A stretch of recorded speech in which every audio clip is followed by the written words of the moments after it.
vos projets de construction ou de rénovation. Sokavitre manulchanao ni vavao. Sokavitre, très sincèrement à votre service. Savent d'une option Tino à Blue Line TV.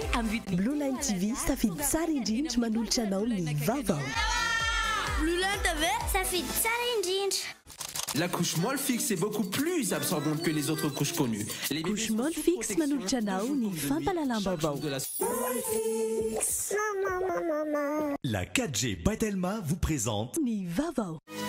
Latino anaraka fivoaran'ny teknôlôjia hatrany ao an-tokantranonao ka mitady lafatra sy ny mora dia tongavantsika ny magasin Vista apitan'ny Saint-Georges tsara lalàna. Magasin Vista manolotra anao ny fampalalam-bavao.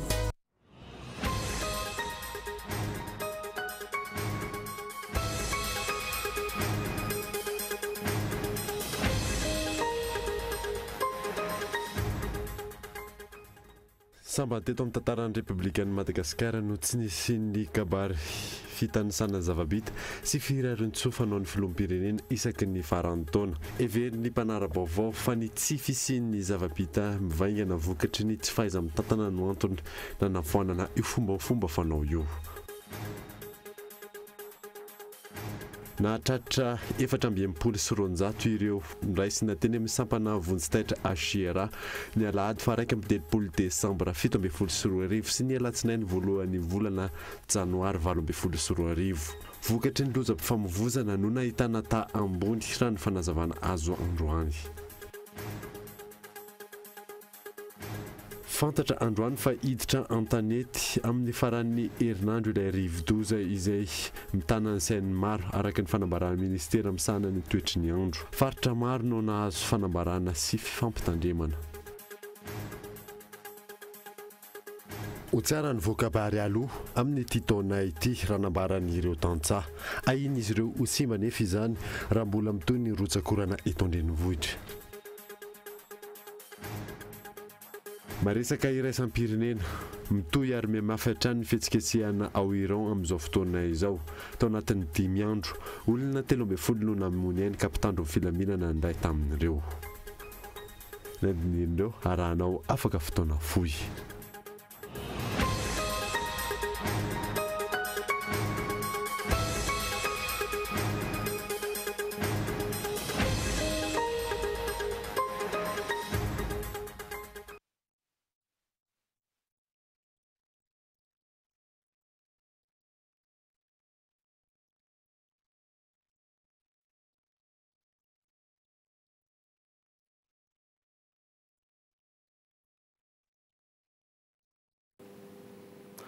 Finaritra tompoko lasy sy tompoko fahamanasana ary anaraka ny fampalalam-bavao Kolo TV hatramin'ny farany.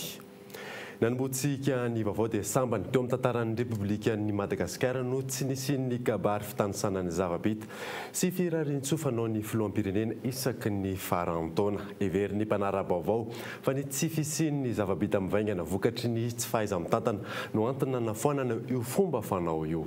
Andro Arson. Raha atao banky tokana taona nitondran'ny vahoaka malagasy fahoriana tokoa iny taona 2024 vao nivalina iny. Iny taona nivalina iny no nisin'izany kabokambary na tratratrany amin'ny 500 ariary nividitsolika tsy nitsahatra miakatra. Tsy ho tany saina eto intsony ireo entana ampiasaina amin'ny andavanandro. Nanantena ny vahaolana avy amin'ny fitondram-panjakana ny vahoaka saingy tohan'ny fampitomboana ny ambaindain'ireo kamakama no natao ohatra tamin'ny fanafarana vary. Any amin'ny tsilara-pahamihana trany anefa no hita fa mamaiky ireo mpitondra toy ny fisisiana hanovana lam-panorenana izay fomba hifikirana amin'ny seza ka mety hiteraka krizy politika vaovao indray eto amin'ny firenena. Irery amin'ny mpitondra ihany koa ny hoe niverena amin'ny firenena malagasy eo anivon'ny sehatra iraisam-pirenena ka dia tonga indray ireo famatsim-bola ataontsika trosa maro avy amin'ireo mpiara-momby natona amintsika ireo. Tsy nisy fiatraiky amin'ny vantana azy amin'ny vahoaka no tsapain-tanana nefa izany. Izany antony tsy fisian'ny fombiazana ka tsy misy ho tantarany izany no nambaran'ny mpanara-baovao ho nahatonga amin'ny filoha Rajaonary Mampianina Hery nanafoan'ilay kabary fanao isaky ny faran'ny taona ho amin'ny vahoaka malagasy tamin'ny alahady fa 3 Desambra lasa teo. Loharam-baovao akaiky ireo mpitondra ihany koa no nahafantarana fa teo ihany koa ny vokatry ny nisongoana Prime Ministre ny filoham-pirenena tamin'ny fitanisana ny zavabida tamin'ireo mpanao gazety ny alakamisy 2 Desambra lasa teo dia ny anosy. Samy manao izay saim-pantany ary ve mpitondra antsika ankehitriny ka na fifampiresana amin'ny zavatra atao aza tsy misy.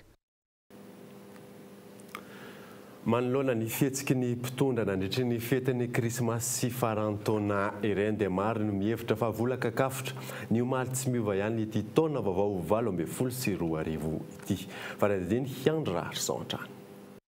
Vola kakafotra no omaly tsy miova io no ahitana maro ty taona 2024 ity tsy ninona izany fa ny toejavatra tsy misy fiovana natao amin'ny fitondrana rajonary mampianana hery tao anatin'izay efa taona nitondrany izay tsy misy mihitsy ny tsirom-panantenana ao amin'izany fiovana ao amin'ny fampandrosoana sy fiantsaram-piainana izany ny fomba fanao izay tsy nitera-boky tsoan-trano no atao ka izay mahavola kakafotra azy tsy manova ny fomba fiasa ny mpitondra fa mihevitena ao nahavita be no ny teo alohany ary manilika ny tsy fahombiazana amin'ny hafahatrany inona no eo ao amin'izany tsy fandriam-panemana fitanga amin'ny vidim-piainana ady sy fandrobana tany manga fotsiny fivarotana fananam-panjakana ny tanindrazana ny fandrombana ny rem-pirenena inona no atao mpitondra manoloana izany mitazapotsiny tsy miova ny fomba fiasa mandeha ho azy ny tsy fanaranan-dalàna no ny tsy maty manota ny kolikoly avolenta mikiatrano an-trano tsy olazana intsony ny raharam-pirenena ananakavana ministera iray fianakaviana manontolo no ao anatiny ka rehefa ny fety farantaona tetsa-tanomena ka faniny zava-pisotro ny voaka avokoa no nafenina rehetra maro ny tsy mino izay fiovan'ny fomba fiasa mpitondra amin'ity taona vaovao ity ny vahaolana iany tetsy teroa nandritra amin'ny fiaonan'ny fianakaviana tamin'iny Saramanitriny dia ny fiatrehana amin'ny fifidianana mangarahara ahafahana manova amin'ny fomba demokratika filoham-pirenena vaovao amin'ity taona 2024 ity ka tsy hiverenan'ny krizy politika intsony. Lafo vaovao hafa kosa indray dia nahatratra 780 sy 200 ireo noraisina teny amin'ny sampana Vontsitaitra Agiara ny alahady fa 2 Desambra 2024 sy ny alatsinainy voalohan'ny volana Janoary 2024 vokatry ny lozam-pifamoivoizana no nahitana fiakaran'ny rano fanazavana azo tamin'ity androany ity. Mikaela Ramarola. Miisa 220 no voatery nahiditra hopitaly sy notazomina tao amin'ny hopitaly Agiara tamin'ny olona miisa 780 sy 200 no raisina teny amin'ny urgence. Ny tontolon'ny andron'ny farantaona 17 sy 20 sy omaly voalohan'ny volana Janoary 2 no maty, 27 naratra vokatry ny lozam-pifamoivoizana, 30 vokatry ny ratra azo tany an-trano, 12 loza teny an-dalana ary 17 ambiny kosa dia loza isan-karazany. Ankoatra ireo loza nila fandidiana ireo dia nisy ihany koa ny loza tamin'ny Vontsitaitra tsy mila fandidiana. Ici 270 tao anatin'ireo 2 andro ireo no niditra taty ary 5 tamin'ireo ny voatery tsy maintsy nitazonina nampidinina hopitaly izany. Ny ambiny moa izany rehefa vita ny fitsaboana maika sy ny fanaraha-maso mety natao dia afaka nalefanody. 720 ny intoxication alcoolique izany nanao 3 tamin'ny 1 Desambra fa ny 420 dia tamin'ny taona vaovao daholo izany hoe tao aorianany réveillon iny zany. Tao anatin'ireo 420 nisy vehivavy 5 dia nisy ankizilahy 13 taona koa zany anisany voan'izay hoe coma éthylique izay. Ny famonoantena tsitrapo zany dia anankiray vehivavy anankiray tamin'iny taona vaovao iny. Nahitana fiainana kosa ny marary nahiditra hopitaly tamin'ny faran'ny taona 17 sy 20 sy ny voalohan'ny volana Janoary 12 sy 20 raha oharina tamin'ny fiafaran'ny taona 14 sy 20 sy ny taom-baovao 17 sy 20. Araka ny tatitra navoaka ny polisy pirenena kosa indray dia niena nitranga tsy fandriam-pahalemana sy lozam-pifamoivoizana nandritra ny fetin'ny farantaona sy ny taona vaovao teo teto Antananarivo renivohitra. Fiara-masa sy fahatongavan-tsaina avy amin'ny tsirairay avy no nahatonga izany rano fanazavana azo. Fanadiny Gaetan Andriatsilavo. Tsy nitany amin'ny hopitaly ihany, niena ihany koa nitranga tsy fandriam-pahalemana sy ny lozam-pifamoivoizana teto Antananarivo renivohitra nandritra ny fety farantaona sy ny fitsenana ny taona vaovao 20 sy 20. Raha ny lozam-pifamoivoizana ohatra miisa 5 nitranga tao anatin'ny 2 andro ka ny iray teo am-pasika no namoizana ain'olona. Ka na CBV inona fotsiny nitranga tao anatin'ny fety. Izany hoe mba fanahy misotro toka ny misotro toka, momay mandevitra zay afaka mandevitra, tambreny misy ny provocation tsy maintsy atao dia enina ihany nitranga natao hoe co blessure volontaire zay hoe misy mifamono reny. Raha noharina tamin'ny taona dia niena lavitra tanteraka izany satria efa matsapy izay hoe fa miezaky mba teona olo-pirenena tompona ndraikitra ny olo-pirenena malagasy. raha oharina zany amin'izay statistique zay dia maivana tanteraka satria tsy nisy afa-tsy vakitrano anankitelo tao anatin'ny 190 fokotany ary ireo vakitrano ireo no nagaga dia ireo mpifanolo-bodirindrina ihany no namaky an'ireo trano ireo. Nanao tatitra ho an'ny taona 724 ihany koa ny polisy-pirenena. Miisa 10 ireo basy tratra nandritra ny taona. Basy vita gasy calibre 12 ny akamaroan'ireo raha ny fanazavana. Nandritra ny taona 724 natratra 720 ny vakitrano tao anatin'ireo 770 fokotany ka ny 700 amin'ireo avorté na tsy tanteraka. Miisa 904 ny fanasaziana ny fiara noho ny tsy fanaran-dalàna nandritra ny taona. Raha teo amin'ny fisamborana ireo mpanao asa ratsy kosa dia natratra 470 ireo olona voasambotra. Ny 510 amin'ireo vola main armé. Na eo aza izany rehetra izany nangataka hatrany ny fiarah-miasa amin'ny mponina ny mpitandro filaminana izay nampanantena ihany koa fanova fomba fiasa sy ireo fomba fanaona zatra atizay ka manaratsy endrika ny mpitandro filaminana. Ezaka goavana tsy maintsy ataon'ireo mpitandro filaminana ny famerenana ny fatokizan'ny vahoaka azy ireo indrindra taorian'ny raharahany-tsakabary sy ireo tranga maromaro tamin'ny faritra maro sy teto an-drenivohitra izay nahitana fanararotam-pahefana sy tsy fanajana ny zon'olombelona. Ampitombona 710 megawatt amin'ny alalan'ny fametrahana angovo azo avaozana ny herinaratra eto amintsika mandritra ny taona 824 araka ny tatitra nomen'ny BAD. Ny orinasa JIRAMA nefa dia ampiakatra 100 ny saran'ny herinaratra. Io fampiakarana io izay voalazan'ny pahay toe-karena fa vokatry ny tsy fahaiza-mitantana sy ny tsy fisian'ny politika mpitantanana mazava. Kaiton Andriatsilavo hatrany. Anazava ny Afrika hanolotra herinaratra ho an'ny rehetra. Io no tanjona napetraky ny BAD na ny Banque Africaine de Développement tamin'ny alalan'ny tetikasa New Deal. Araka izany, fepetra noraisina ny amokarany herinaratra amin'ny alalan'ny angovo azo avaozana hatrany amin'ny 710 megawatt ho an'ny taona 824 ity. Raha ny tatitra voaray hatrany, herinaratra hatrany amin'ny 300 gigawatt no kasaina vokarina hatramin'ny taona 320 ka ny 10 gigawatt hatramin'ny 2020. Tetikasa izay iarana amin'ny initiative pour l'énergie renouvelable en Afrique na ny AREI, iarana miasa amin'ireo mpamatsy vola. Isan'ireo tafiditra ao anatin'izany Madagasikara. Midika izany rehetra izany fa azo atao tsara ny mirona makany amin'ny angovo azo avaozana ahafahana mamaly ny filan'ny mpanjifa amin'ny resaka herinaratra. Ny zava-misy aloha hatreto, mbola mipetraka hatrany ny olana eo amin'ny famatsiana. Faritra maro no nahitana fatapahana nandritra ny fety faran'ny taona. Tsy maharaka ny herinaratra omenan'ny mpanjifa. Miakatra ny faktura. Farany teo, voalaza fa ampiakatra 100 ny saran'ny herinaratra ny orinasa JIRAMA manomboka amin'ity volana janoary 2024 ity. Ny fatiantoka iainan'ny orinasa no antony fampakarany io raha ny fanazavana. Tafiditra ho isan'ny paikady apetraky ny mpitantana sy ny fanjakana ihany koa io fampiakarana io. Ialana amin'ny fametseman'ny fanjakana ny fatiantoka sy ny banga ao amin'ny kitapom-bolany ny orinasa. Raha ny fanehoan-kevitry ny pahay toe-karena manoloana izany ary efa notanterina teto amin'ny fampalalam-baovao, olana ara-pitantanana, olana ara-teknika ary olana ara-politika no fototry ny fatiantoko amin'ny orinasa JIRAMA. Mila manova fomba fiasa sy fomba fijery araka izany ny mpitondra sy ireo tompon'andraikitra amin'izao taona vaovao izao. Tontolon'ny fambolena kosa indray dia ho tsara ny vokabary aloha amin'ity taona ity raha nambaran'ireo tatra. Ainy izy ireo ho simba nefa izany raha mbola mitoy ny rotsakorana eto an-drenivohitra. Faradiny setra Randrianazy. Efa manomboka miakatra ny vary aloha raha ny ato Antananarivo sy ny manodidina no jerena. Nahafapo ireo mpamboly ny vokatra tamin'ity noho ny fisian'ny rotsakorana betsaka mihoatra ny ho an'ny taondasa. Tsy dia ny sedra olana araka izany ihany koa ireo tantsaha saingy atahoran'izy ireo ny fiakaran'ny rano izay mety ahadifotra ny vary raha mbola mitoy ny rotsakorana. Tsaratsara zany vokabary tamin'ity taona ity tsy ohatrany tamin'ny herintaona. Arina tamin'ny herintaona izy zany netinety tamin'ity fa tamin'ny herintaona maina ny tany dia maivamaivana voambary. Raha tsy nijanona zany ny orana dia mety atahorana ihany izy fa zao izy ka mbola tsisy fahatairana. Any mahakasika ny vidim-bary kosa izay tsy mitsaha miakatra tato ato dia tsy miankina amin'ireo tantsaha velively no mampiakatra ny vidim-bary fa ireo mpandraharaha no isan'ny tena fototra mampitangana izany araka ny nambaran'ireo mpamboly. Inona araka izany ny mety isian'ny fidinan'ny vidim-bary raha tsy misy ny fanafenana ny vary ataon'ireo mpandraharaha misehatra izany. Ka io mahatonga an'ilay vidim-bary mbola tsy hidina dia zareo mpandraharaha ihany angeny mindraikitra an'io. Raha te asondro ny vary dia misondrotra, te ampidininy dia midina. Ary tena misy fa ilay somary epiny kely angamba dia misondrotra ny vidim-bary.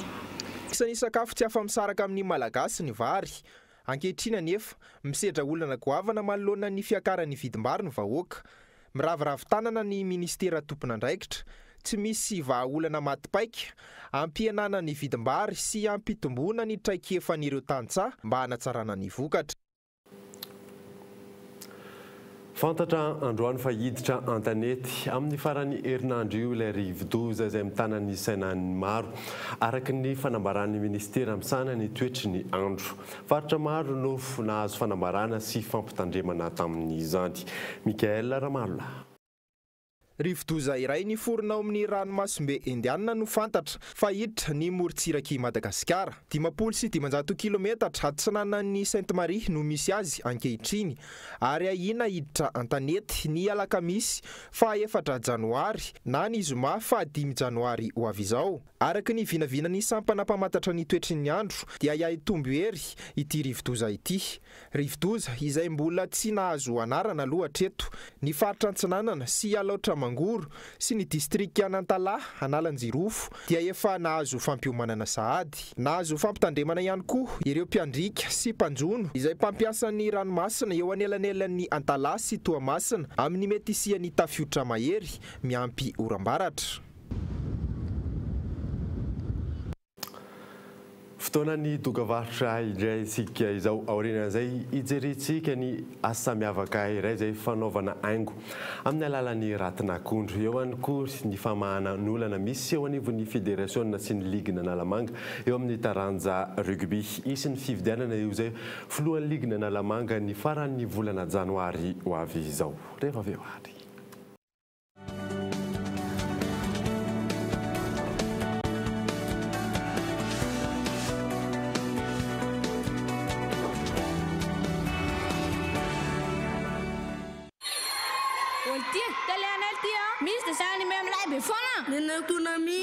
Manaraka tele na vela champation de vie. Ont, le lam cer documentaire tapé. Cer foot. Tele championship. Blue Line TV daoleny zany ny tele anareo trano e. Savidy ny option tianao amin'ny Blue Line TV amin'ny vidiny 3 alariary. Fanatanjahantena, fialamboly, sarimihetsika, fandaharana ho an'ny fianakaviana, vaovao maneran-tany, tonga avaingana eny amin'ny mpanjara Blue Line akaiky anao. Blue Line TV safidy tsara indrindra. Ampiko hiakatra ao anaty taxi be ny olona manana fahasembanana ara-batana. Ho antsika sofera, tena leo mba mena toerana voatokana foana ny mpivoaka sy nitsoky olona rehefa na taxi be. Miala nosy, aleo miteny foana isaky ny ary mba ho fanampiana ny jambo. Manaja tompoka, mba raisy kely ty olona manana fahasembanana ra-tsainy ty sofera aloha fa sahirana izy ary. Ndao ifanampy, ndao ifanohana satria olona aloha vao manana fahasembanana. 400 volts. Ça passe. Ça passe. 3, 2, 1. Ça passe. Avec Telma. Telma, Safid que numéro 1 Malagasy. Mesdames, messieurs, chers parents, voici Théo, le bébé qui consomme le plus de liquide au monde. Le monde entier parle de lui. La vraie question est de savoir quelle couche peut absorber autant de liquide. Quelle couche Théo utilise-t-il? Mon fils Théo utilise bien sûr la couche de bébé la plus absorbante, la couche Molfix. La couche Molfix est beaucoup plus absorbante que les autres couches connues. Les bébés sont sous protection de jour comme de nuit, chaque jour de la semaine. Molfix. Maman.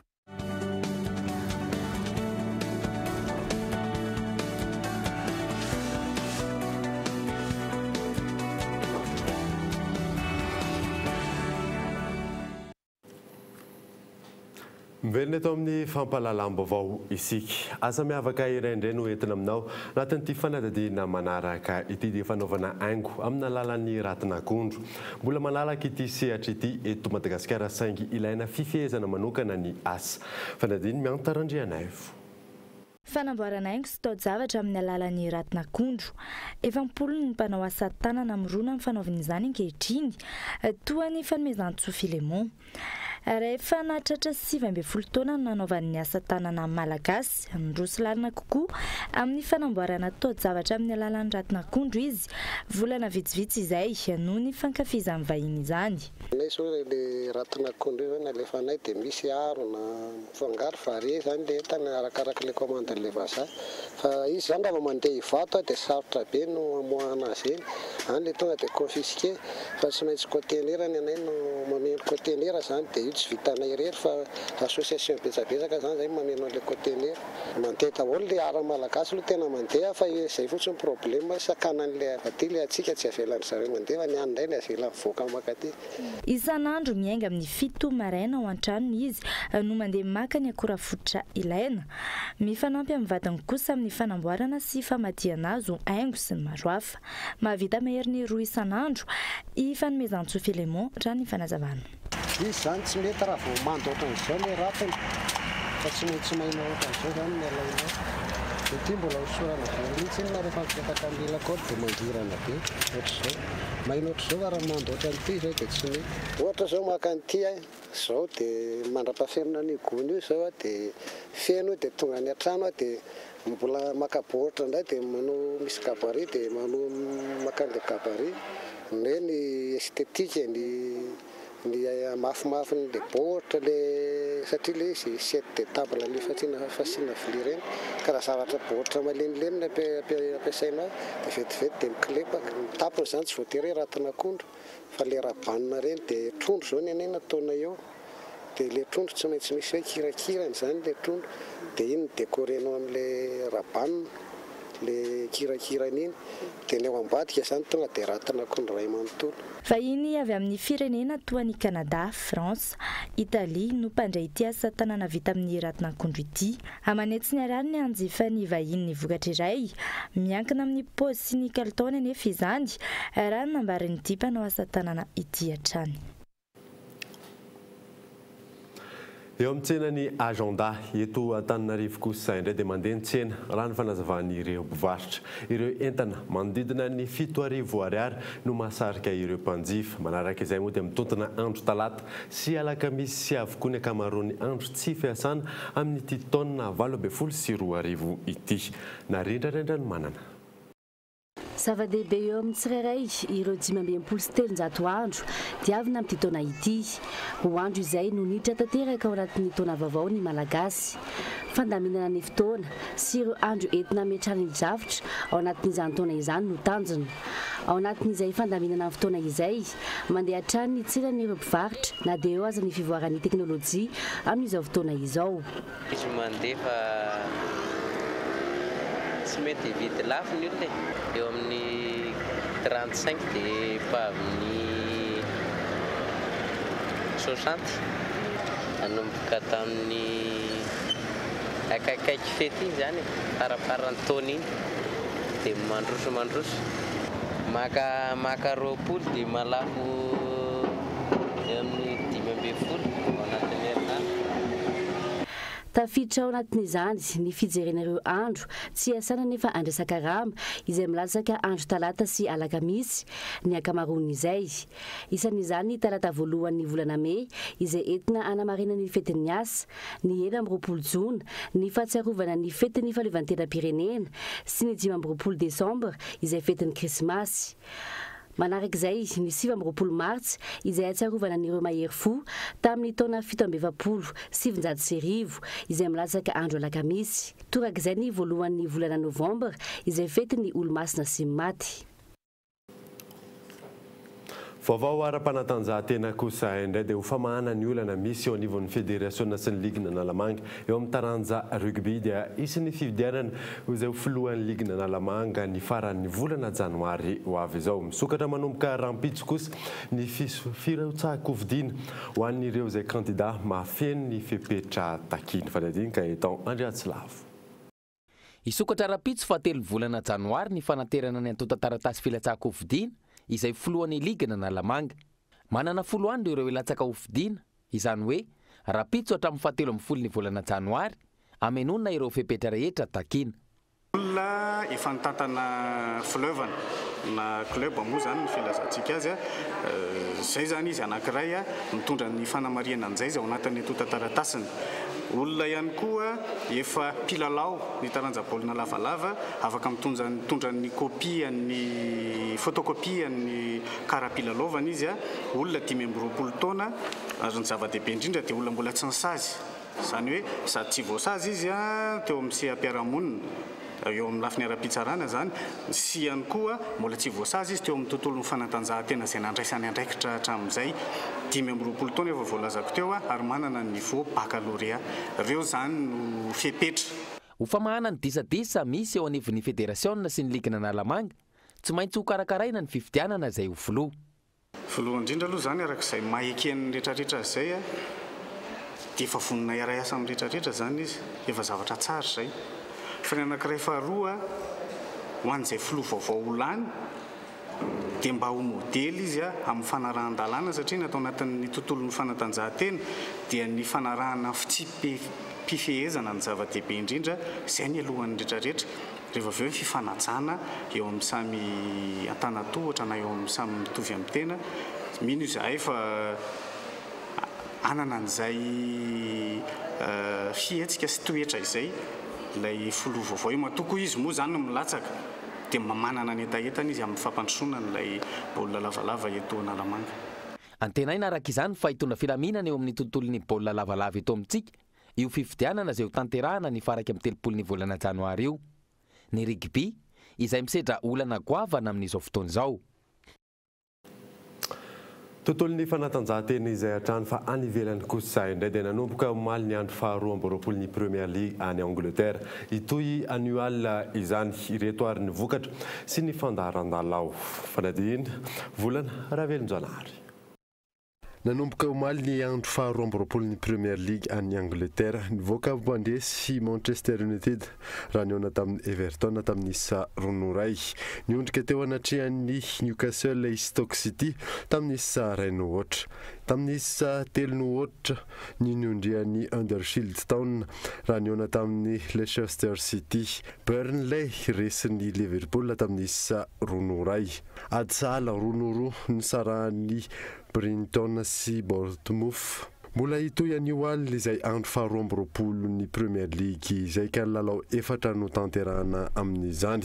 West Ham ionan'ny West Bromwich. Ifanandrina ihany koa i Swansea City sy Tottenham. Anisan'ny fifandona ihany koa i Southampton sy Crystal Palace ary ny lalao farany annual dia Manchester City ifanandrina ny Watford. Maresaka iraisam-pirenena kosa indray dia mitoy ary mihamafy hatrany fihetsiketsehana ao Iran amin'izao fotoana izao tao anatin'ny 5 andro. Olona 12 no namony ainy ka mpitandro ny filaminana ny iray tamin'izy ireo. Valérie Misarny, France 24. Dans cette ville de l'ouest de l'Iran, eto amin'ity tanàna rehefa ny Iran ity miakatra mpilaminana ny lalambe ireo mpanao fihetsiketsehana. Manamafy ity horonan-tsary nalefa tao amin'ny tambazotra sosialy ity fa mitoy ny fihetsiketsehana ary andro faha-5 androany. Olona maro no efa namoiny ainy. Mpitandro filaminana iray no maty tao amin'ny tanan-dehibe. Ny aliny alahady folatsinainy no tena nafana ny hetsika.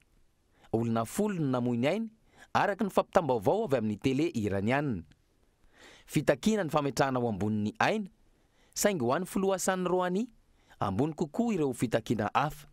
Tsy ara-toekarena ihany no olana.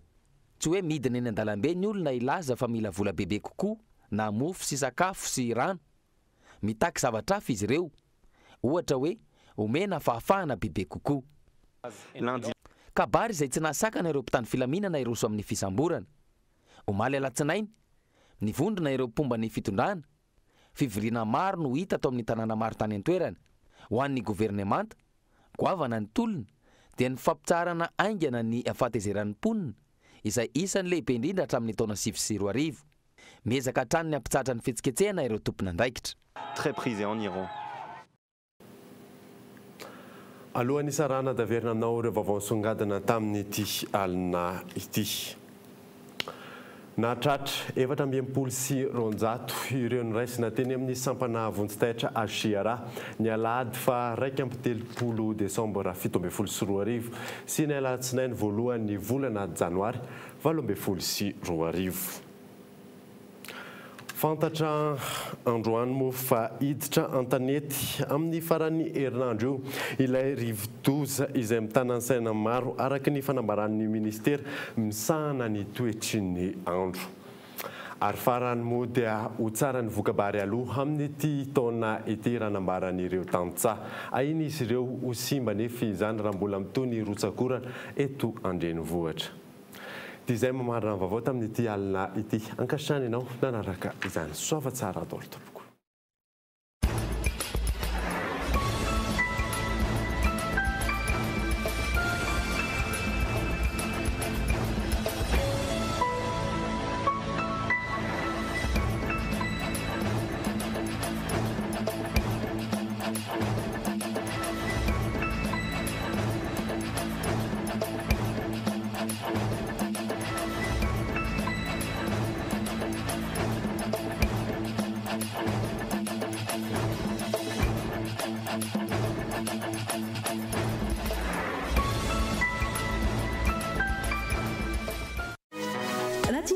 Fivoaran'ny teknolojia hatrany ao an-tokantranonao ka mitady ny lafatra sy ny mora dia tongava mitsidika ny magasin Vista ampitany Saint-Georges tsara lalàna.